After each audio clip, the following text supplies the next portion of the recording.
know that the jhanas and the absorptions of the Buddha are perfected. Prajnaskanda. Furthermore, the wisdom aggregate is perfected in the Buddha. From the first production of the mind of body and during incalculable periods, there is no dharma that he has not practiced. From existence to existence, he has accumulated qualities. Mindful and resolute, he sacrificed his life to find wisdom, as was the case for the Bodhisattva Sa to Po Luan. Furthermore, as he has cultivated great compassion and wisdom, the Buddha has perfected the wisdom aggregate.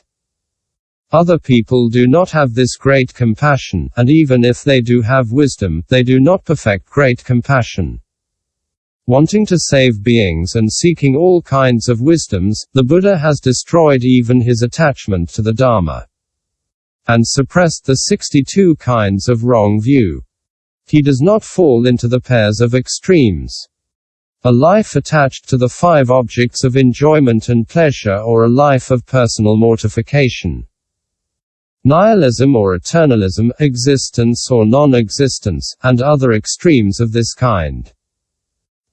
Furthermore, the Buddha's wisdom is peerless and his penetration without equal, for they are all the result of very deep concentrations and are not disturbed by coarse or subtle emotions.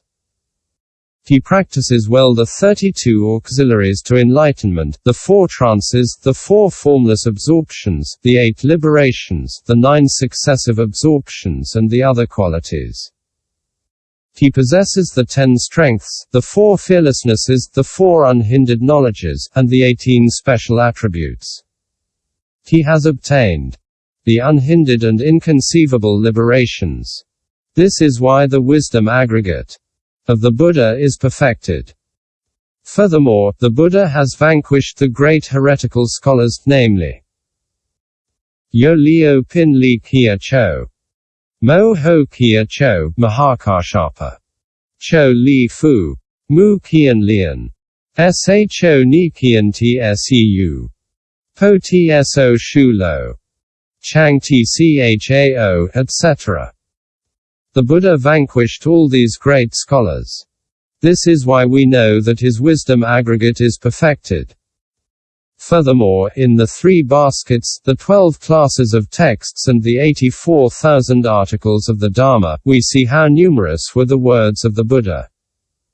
This is why we know that his wisdom also is great. Thus, a Vaishya, seeing at dawn a place where there had been a lot of rain, said to the people, "Last night the power of the rain dragon was very great." The people asked him, "How do you know?" He answered, "I see that the ground is damp, the mud abundant, the mountain collapsed, the trees knocked down and the animals killed. That is how I know that the power of the dragon was great." It is the same for the Buddha. Although his profound wisdom is not visible to the eye, it makes the mighty rain of the Dharma rain down. He vanquishes the great scholars like the kings of the gods Sakra and Brahma. This is why it is possible to know that the Buddha's wisdom is great.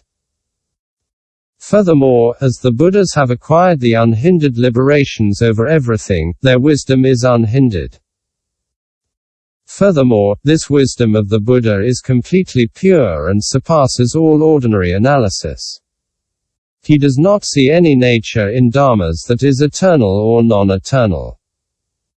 Finite or infinite, mobile or immobile, existent or non-existent, impure or pure, conditioned or unconditioned, arising and perishing or non-arising, non-perishing, empty or non-empty.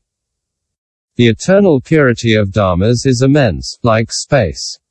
This is why his wisdom is unhindered. Those who see arising and cessation in dharmas cannot see non-arising and non-cessation in them. Those who see non-arising and non-cessation in dharmas cannot see arising and cessation in them. If non-arising and non-cessation are real, then arising and cessation are false. If arising and cessation are real, non-arising and non-cessation are false. It is the same for all analyses of this type. As the Buddha has unhindered wisdom on this subject, we know that his wisdom is perfected. Vimuktiskandha. Furthermore, one recollects the perfection of the deliverance skandha in the Buddha. The Buddha is free from all the disturbing emotions and their traces. As he has uprooted them, his deliverance is real and indestructible. Since he is endowed with omniscience, it is unhindered deliverance. Since he has the 8 liberations and these are profound and universal, it is complete deliverance. Furthermore, since the Buddha has left the lower stages of those who are liberated by chance and those liberated by wisdom, he realizes the twofold deliverance perfectly. As he has these 2 deliverances, it is perfected deliverance aggregate.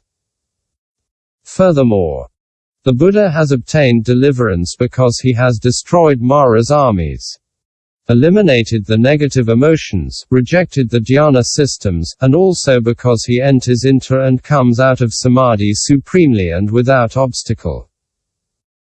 Finally, in the path of seeing the truths, the Bodhisattva attained 16 profound deliverances. The first vimukti was a conditioned deliverance associated with dukkha dharmajnana, commonly called dukkha dharmajnanaksanti. The second vimukti was an unconditioned deliverance resulting from the abandonment of the 10 fetters relating to the suffering of kamdhatu, commonly called dukkha dharmajnana, and so on up to the 16th vimukti called marjanva yajnana. Then, in the path of meditation, the Bodhisattva obtained 18 deliverances. The second vimukti was an unconditioned deliverance resulting from the abandonment of the 3 fetters to meditation in arapiyadhatu, and so on up to the 18th vimukti where there is a conditioned deliverance associated with the destruction of the impurities and an unconditioned deliverance resulting from the abandonment of all the fetters. These 2 deliverances together constitute the perfection of the deliverance aggregate. Closing parenthesis. Vimuktina nidasana skandha. Furthermore, one recollects the perfection of the aggregate of the Buddha called knowledge and seeing deliverance. This aggregate is of 2 types, in regard to emancipation from his disturbing emotions, the Buddha puts the knowledge of destruction of the impurities to